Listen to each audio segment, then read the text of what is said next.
स्वामी समर्थ। तुम्हा सर्वांचं माझ्या चॅनलमध्ये मनापासून स्वागत आहे। तर बघा, आता श्रावण महिना सुरू आहे। श्रावण महिन्यामध्ये आपण सर्व काही सेवा उपासना करत असतो। त्यासोबत सर्वात महत्त्वाची सेवा म्हणजे आपल्याला या महिन्यामध्ये आपल्या घरात सत्यनारायण करायचे आहे। तुम्ही 1 करा, 5 करा, 11 करा किंवा 21 करा किंवा 51 किंवा 108 याचा संकल्प सुद्धा तुम्ही या महिन्यापासून घेऊ शकतात। लक्ष्मी प्राप्तीची अतिशय प्रभावी सेवा तुम्हाला आवर्जून आपल्या घरामध्ये करायची आहे। तर याची सुरुवात तुम्ही नारळी पौर्णिमा म्हणजे रक्षाबंधन पासून सुद्धा तुम्ही करू शकतात। तर याबद्दलची संपूर्ण माहिती मी तुम्हाला आजच्या व्हिडिओमध्ये सांगणार आहे। व्हिडिओ पूर्ण बघा जेणेकरून तुम्हाला संपूर्ण माहिती मिळेल। जर तुम्ही चॅनलवर नवीन असाल तर चॅनलला सबस्क्राइब करायला मात्र विसरू नका आणि व्हिडिओला लाईक करायला मात्र विसरू नका। तर बघा, या वर्षी 19 तारखेला आहे नारळी पौर्णिमा म्हणजे रक्षाबंधन। तर या दिवसापासून आपल्याला या सेवेला सुरुवात करायची आहे किंवा मग तुम्ही जेव्हा केव्हा हा व्हिडिओ बघणार तेव्हा सुद्धा तुम्ही या सेवेला सुरुवात केली तरी सुद्धा चालेल। पण आपल्या घरामध्ये श्रावण महिन्यामध्ये ही सेवा झालीच पाहिजे। तुमच्या घरात कितीही गरिबी असेल, दारिद्र्य असेल, कर्ज झाले असेल, कुठल्याही प्रकारच्या समस्या असतील, जसे संतान प्राप्तीसाठी किंवा तुमच्या मुलांच्या शिक्षणामध्ये काही अडचणी येत असतील, तुमचा बिझनेस आहे, व्यापार आहे, तो चालत नाही, नवरा बायकोची भांडणं, लहान मुलांचे हट्टीपणा, याबद्दलच्या कुठल्याही प्रकारच्या समस्या तुमच्या घरात असतील तर आवर्जून तुम्ही अतिशय प्रभावी सेवा हे तुम्ही करू शकतात। तुमच्या घरामध्ये लक्ष्मी येते पण ते टिकत नाही, लक्ष्मी स्थिर नाही, आर्थिक अडचण आहे, तर अशा सर्व समस्यांमधून मार्ग मिळेल। तुम्ही नक्कीच ही सेवा करून बघा। ही लक्ष्मी प्राप्तीसाठी अतिशय प्रभावी सेवा आहे। बघा, आपण प्रत्येक महिन्याच्या पौर्णिमेला सत्यनारायण करत असतो। ज्या महिला करत नसतील त्यांनी आवर्जून नारळी पौर्णिमेपासून करायला सुरुवात करू शकतात। रक्षाबंधन पासून तुम्ही 11 किंवा 21, 40, 51, 108 दिवस तुम्हाला सत्यनारायण करायचं आहे। तुम्हाला जमतील तेवढे तुम्ही या महिन्यामध्ये सत्यनारायण आवर्जून करायचे आहे। त्याचबरोबर ज्या महिला पौर्णिमेला सत्यनारायण करत नसतील त्यांनी सुद्धा या पौर्णिमेपासून सुरुवात करा आणि बघा आपल्या घरामध्ये काय अनुभव येतो। तर आता आपण जेव्हा प्रत्येक महिन्याचा पौर्णिमेचा सत्यनारायण करत असतो तर आपल्याला प्रदोष काळात म्हणजे संध्याकाळी करायचा असतो। म्हणजे 5 ते 7 या काळामध्ये आपल्याला हा सत्यनारायण करायचा असतो। पण जेव्हा आपण दररोज सेवा करतो म्हणजेच आपण 5, 11, 21, 40 किंवा 51 किंवा 108 दिवस हे सेवा करत असतो तर दिवसभरामध्ये आपण कधीही सत्यनारायण करू शकतो।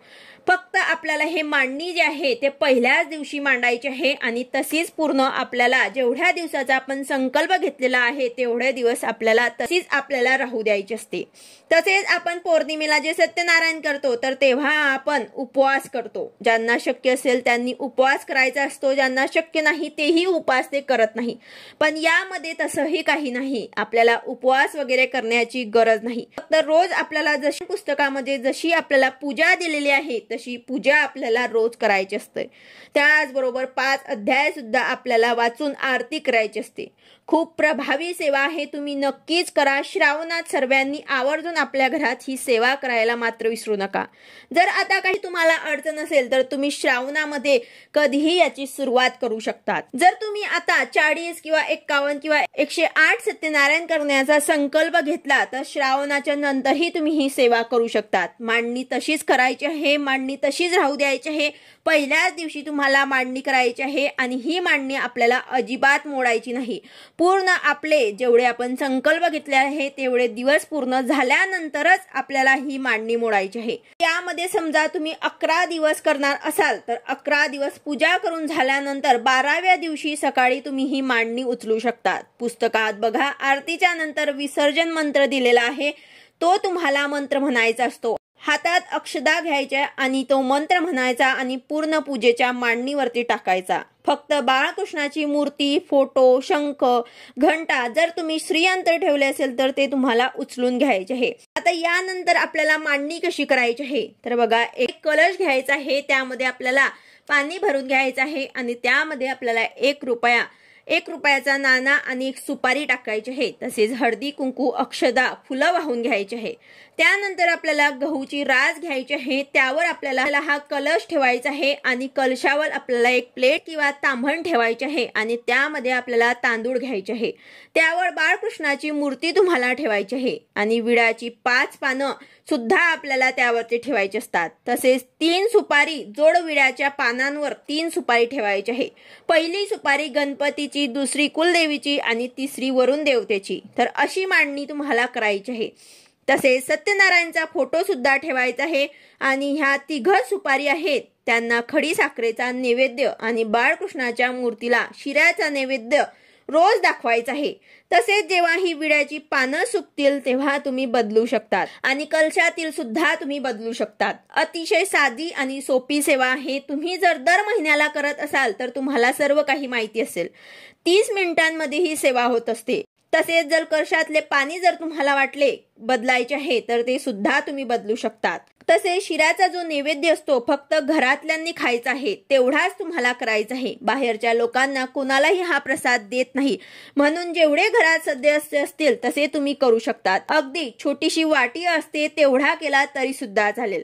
यानंतर आता मध्येच जर मासिक धर्म किंवा सुतक आले तर काय करायचे, तर ते दिवस सोडून पुढे सेवा तुम्हाला कंटिन्यू करायची आहे। म्हणजे मासिक धर्म आले तर ते 4 दिवस सोडून द्यायचे आहे, मांडणी तशीच राहू द्यायची आहे, मांडणीला हात लावायचा नाही।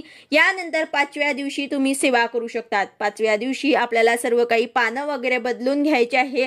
व्यवस्थित आपल्याला त्या दिवसापासून सेवेला सुरुवात करायची आहे। तसेच जर एखाद्या दिवशी तुम्हाला परगावाला जायचं असेल तर तुम्ही सकाळी जाऊन संध्याकाळी आलात तर सकाळी करून जा किंवा मग आल्यावर केला तरी सुद्धा चालेल। याचबरोबर जर घरातल्यांनी कोणीही सेवा केली तरी सुद्धा चालेल, पण खंड पडू द्यायचा नाही। घरातल्या दुसऱ्या स्त्रीने किंवा मुलीने ही सेवा केली तरी सुद्धा चालेल। आणि सगळ्यात महत्त्वाचं की म्हणजे पहिल्या दिवशी तुम्हाला संकल्प घ्यायचा आहे की मी 11 दिवस 21 40 52 108 दिवसाची ही सेवा करणार आहे। तर अशा प्रकारे श्रावण महिन्यामध्ये अतिशय प्रभावी सेवा करायला विसरू नका। भगवान विष्णूंची जिथे जिथे सेवा केली जाते तिथे माता लक्ष्मी येत असते, तिथे माता लक्ष्मीचा वास असतो, त्यांच्या घरामध्ये सुख शांती नांदते। ज्या घरात ही सेवा होते तिथे कशाचीच कमी राहत नाही। सत्यनारायण तुम्ही दिवसभरात कधीही करू शकतात। सकाळी देवपूजा झाल्यानंतर सुद्धा तुम्ही करा किंवा मग संध्याकाळी केला तरी हरकत नाही। त्याचबरोबर आता सत्यनारायणचं पुस्तक जे आहे ते कोणाकडे नसेल तर हा पुस्तक तुम्हाला जवळच्या केंद्रात मिळून जाईल। तुम्ही नक्कीच आणा। यात खूप साध्या आणि सोप्या पद्धतीने दिलेला आहे, मंत्र सुद्धा दिलेले आहे। जे नवीन असतील त्यांनी सुद्धा यात दिल्याप्रमाणे करता येईल एवढे सोप्या पद्धतीने दिलेला आहे।